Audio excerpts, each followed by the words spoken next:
All right, guys, let's talk about the lunge. There's a lot of variations we can do with the lunge. We can step forward, we can step back, we can make them walking lunges.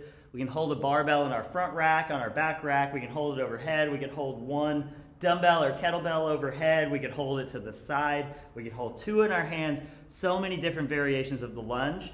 And again, the point of this whole series is not to teach you the specifics in every one of those things. We want to teach you the framework that you can apply to all of these things and answer the questions for yourself.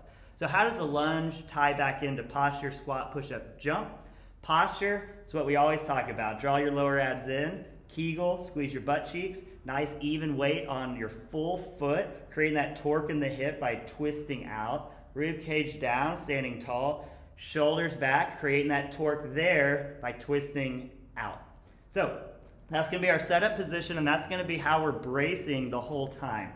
We breathe into that drawn in belly, trying to get our breath through our diaphragm and not stuck up in our chest. So when we lunge out, really what we're looking for is that your knee and your ankle are in a straight line right here, and then your knee, hip, and shoulder are in a straight line. I generally want to be about as wide as I would squat, so I don't want to lunge in on like a tightrope situation. So what we're looking for is we don't want your knee driving too far forward. We're just going to keep that knee stacked right over the ankle and the full foot there. So everything's nice and tight. I don't want to start wiggling and twisting in different ways, so I'm going to keep everything facing forward right there. But specifically, I've got my butt tight, belly button drawn in. So it's mainly not so much what it looks like, it's what we're doing on the insides.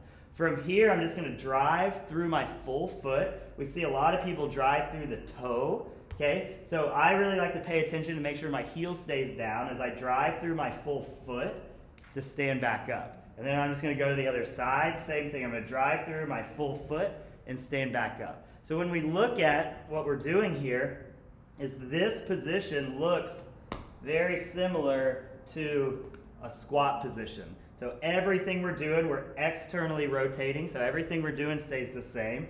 And like we talked about in the video on creating torque in the shoulder and in the hip, that hip position, since my hip is going to be extended a little bit, I need to make sure that I'm not creating that external rotation. It's going to be internally rotated or neutral there. So kind of something I like to think about is my foot, I need it to stay straight, and I just don't want my heel to dive in on me. So I want to keep everything nice and straight here and coming up. So really, it's pretty simple. It relates because it looks a lot like a squat. Posture stays the same, and we're really focusing on just balance in the feet, and that's where we see a lot of the mistakes happen.